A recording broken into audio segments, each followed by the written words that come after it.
తీసుకెళ్ళిపోండి, 3 రోజులు ఉంటే hospital తీసుకెళ్ళిపోండి, జలుబుకి hospital తీసుకెళ్ళిపోండి, మందులు వాడించేయండి. సో ఈ విధంగా పిల్లల ఆరోగ్యాన్ని అణువణువున కూడా అతి జాగ్రత్తతో మనం పాడు చేస్తున్నామండి. సో ఒక్క వారం రోజులు టైం ఇస్తే జలుబు తగ్గుతుందండి. పుళ్ళు పడుతుంటాయండి సాధారణంగా. ఈ పుళ్ళు పడినా కూడా 4-5 రోజులు పుళ్ళు పడితే చాలు. పుళ్ళు పడిపోయండి, అర్జెంటుగా యాంటీబయాటిక్స్ టాబ్లెట్స్ తీసించేయండి, అలా కారిపోతుంది, అసహ్యంగా కనిపిస్తుంది. ఏమీ అయిపోదండి పిల్లలకి. మీ శ్రద్ధతో పిల్లలకి అసలు ఇమ్యూనిటీ అనేది అసలు పుట్టనవ్వట్లేదు. ఆర్టిఫిషియల్ ఇమ్యూనిటీ తెచ్చిపెట్టేస్తున్నారు పిల్లల్లో.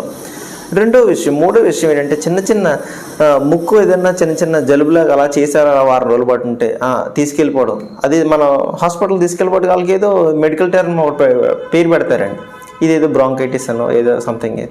ఇలా పెట్టినప్పుడు ఏమవుతుందంటే ఇది జబ్బు అన్ని చిన్నప్పటి నుంచి జబ్బుల వాతావరణంలో పిల్లలు పెంచడం జరుగుతుందండి. ఉండొచ్చు, నిజమైన ప్రాబ్లమ్స్ ఉండొచ్చు, అంతేగాని ప్రతి చిన్న విషయాన్ని